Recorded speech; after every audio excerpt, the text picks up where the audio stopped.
Romanos 10, versículo 13 dice: porque todo aquel que invocare el nombre del Señor será salvo. Pero a veces nosotros no llegamos a entender de verdad lo que significa este texto. Cuando dice todo aquel, y cuando dice todo, es que todos. O sea, no importa ni de dónde sea, ni cómo se llame, ni dónde trabaje, ni lo que haya creído antes, y aún ni lo que cree ahora.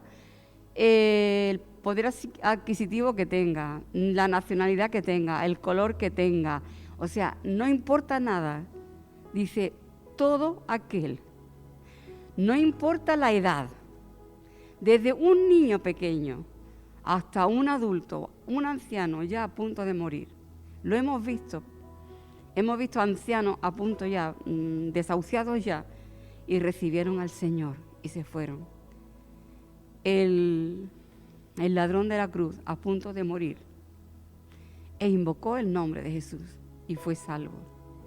Si nosotros pudiéramos entender esto, la grandeza, la grandiosidad que hay en este texto, que cualquier persona solamente con invocar el nombre de Jesús es salvo, yo diría: ¿y qué hacemos aquí parados? ¿Qué hacemos aquí sentados? Corramos, ¿no? Dice,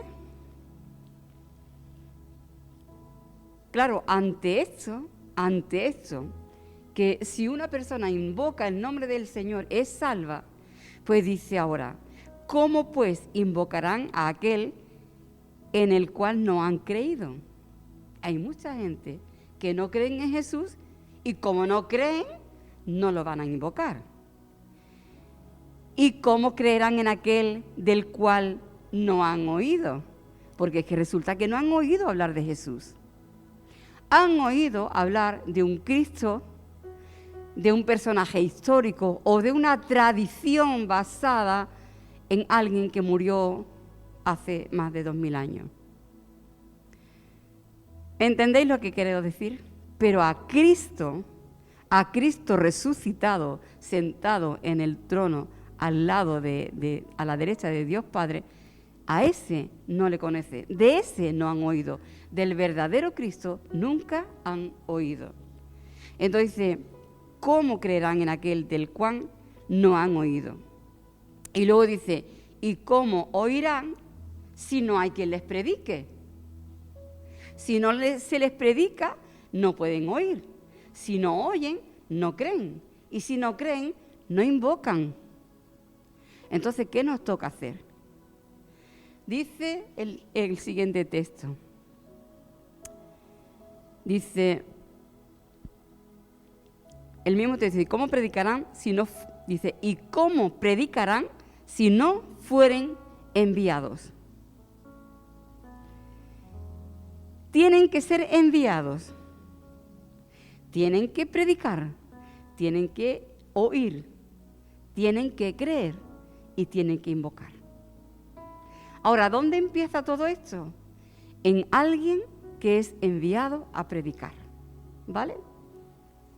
Y dice la palabra: cuán hermosos son los pies de los que anuncian la paz, de los que anuncian buenas nuevas.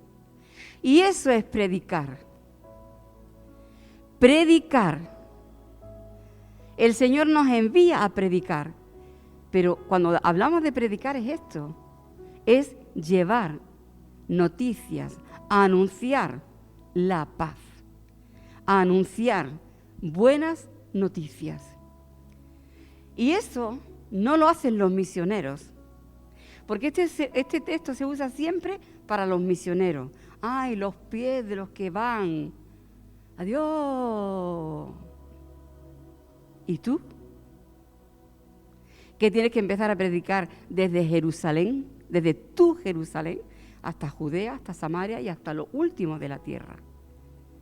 Al fin y al cabo, al lado tuya, hay personas que también necesitan invocar el nombre de Jesús para ser salvos. Pero no lo pueden invocar porque no creen en Él. Y no creen en Él quizá porque tú no les has predicado y no han oído. Y enviado, Dios te ha enviado a ti.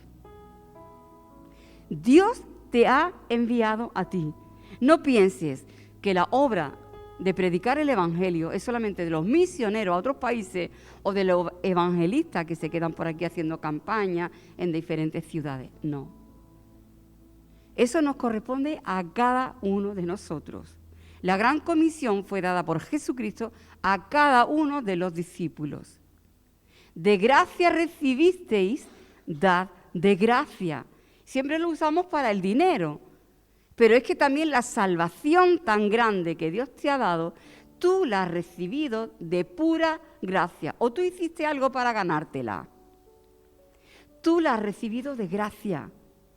Y tú has creído porque alguien te predicó, alguien tuvo la valentía de anunciarte el Evangelio de la paz, de anunciarte esas buenas noticias. Alguien fue valiente y no pensó, uy, es que se va a reír de mí, uy, es que me va a rechazar, uy, que va a dejar de ser mi amigo. No, alguien fue valiente y te predicó. Y tú escuchaste y creíste, abriste tu corazón, invocaste el nombre del Señor. Lo que tú tienes hoy es de pura gracia, de pura gracia. Pues de gracia recibido, ahora lo tienes que dar de gracia. ¿Y sabes lo que vas a dar? Son buenas noticias de paz. En un mundo donde están sufriendo tanto, donde lo están pasando mal, donde realmente hay mucha depresión, mucha tristeza, mucha angustia, mucho suicidio, mucho de lo malo, la gente necesita paz. Y tú eres un enviado a anunciar la paz, a llevar paz a los corazones. Paz a los corazones, que es donde primero la necesitan. Mira, puede haber una guerra alrededor de ti y tú tener paz. Y puede ser que estés en paz todo alrededor y dentro de ti haber una guerra. ¿Entiendes? No depende de lo que te rodea, depende de cómo está tu corazón. Y nosotros somos llamados a llevar ese mensaje de paz, ese mensaje de tener paz, Dios con el hombre. Reconciliar al hombre con Dios. Presentarle a un Dios que los ama, que los cuida, que quiere ser su padre, que quiere proveer de todo lo que necesitan, que quiere darle el gozo, la paz y todas las bendiciones que Él tiene en los lugares celestiales, guardadas para aquellos que le aman. Entonces, ¿por qué estamos tan parados? ¿Por qué no salimos a anunciar? Si nuestros pies pueden ser bienaventurados, porque dice, bienaventurados los pies de los que anuncian la paz.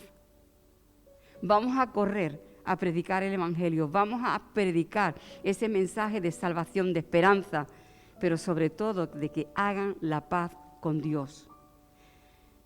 En estos días aprovecha, parece que ha venido todo, ¿no? Desde el principio, enfocado hacia lo mismo. Aprovecha en estos días que la gente está sensible, que la gente, mira, hay gente con mucha devoción, yo diría incluso con mucho amor, entendido de esa manera, ¿no? Que van detrás de ídolos muertos. Es cierto, nosotros hemos entendido que son ídolos muertos, pero para ellos significa lo más sagrado, porque es lo que le han enseñado, es lo que han conocido. ¿Y por qué digo esto? Porque yo nací ahí, porque yo crecí ahí y porque yo era una de las que estaban metidas de los pies a la cabeza. Porque yo miraba a ese Cristo crucificado y veía esas gotitas de sangre, esas rodillas, ese costado traspasado, y a mí me conmovía las entrañas. Y yo decía, Jesús, ¿y eso tú hiciste por mí? Y aún en mi ignorancia, pero yo buscaba a Jesús. Hacía lo que me habían enseñado, pero dentro de mí había una necesidad de estar con Jesús, de conocer a Jesús y de tenerlo en mi vida. De tal manera que yo por las noches rezaba mis oraciones de memoria, lo que me habían enseñado. yo rezaba y rezaba y rezaba todo lo que sabía de memoria. Y cuando pensaba, ya lo he terminado todo, ahora voy a hablar. Y yo hablaba con Dios y le contaba mis cosas y le contaba mis angustias, mis problemas y todo lo que necesitaba. Y recuerdo una noche incluso acostada en mi cama, que incluso levanté mi mano hacia el cielo y yo le decía, Dios, si tú realmente existes y estás ahí, coge mi mano porque yo no puedo más. No puedo más. He cumplido con todas las oraciones, he cumplido con todos los rezos, he hecho todo lo que sé. Pero yo necesito que me cojas de la mano porque ya no puedo más. Y fue en esos momentos, días después, cuando alguien me presentó el Evangelio. Y en ese momento yo dije, es que esto es lo que yo he estado buscando toda la vida. Toda mi vida estaba buscando esto. A ese Jesús que me puede ayudar, que puede llenar mi vida, que puede llenar el vacío que yo tengo, que no sé de qué es. Pero dentro de mi vida, a pesar de cumplir con todo lo que había que cumplir, yo seguía estando vacía. Y yo necesitaba a ese Dios que llenara mi vida. Y Él la llenó por su pura gracia. ¿Por qué? Porque alguien fue enviado a predicarme. Y cuando yo oí, creí, invoqué el nombre del Señor, fui salva, fui llena y además tengo la esperanza de la vida eterna. ¿Entendéis lo que significa esto? Yo sé lo que ellos hacen. Yo sé incluso la motivación de su corazón y esa búsqueda. Porque una cosa os digo, que semejante sacrificio no lo hace cualquiera si no tiene una devoción verdadera. Una devoción verdadera. ¿Pero qué necesitan? Lo que necesita es tener el encuentro con el Jesús verdadero. Que se den cuenta que ya no son ellos los que tienen que hacer el sacrificio, sino que ya Jesús hizo el sacrificio por ellos. Ellos se sacrifican y se sacrifican y se sacrifican y no obtienen nada, como a mí me pasó durante años y años. Pero simplemente que puedan conocer al Jesús resucitado, sentado en el trono, a la diestra de Dios Padre. Solamente tener un encuentro con Él, solamente aceptar el sacrificio que Él hizo, sus ojos serán abiertos, su corazón se abrirá y ellos recibirán a Jesús y podrán gozar de ese Jesús del que tú estás gozando hoy en día. Así que anímate, levántate, iglesia. Dios te está enviando. No esperes a oír una voz de ultratumba, algo especial. Ya en su palabra Dios te lo está diciendo. Él te envía a ir a predicar el Evangelio a toda criatura. A toda criatura. Amén. Tú eres portador de buenas noticias, portador de noticias de paz. Dios te envía. No esperes más. Levántate y sal a predicar el Evangelio. Hay muchas personas que están esperando a oír. Amén. Pues que el Señor os bendiga y podemos ir terminando con esto, ¿no? Yo creo que podríamos terminar con una oración. Me gustaría que uno o dos, los que quisieran, se levantaran y que realmente, que de verdad dispusieran su corazón en este momento a decir, Señor, heme aquí, envíame a mí. Amén.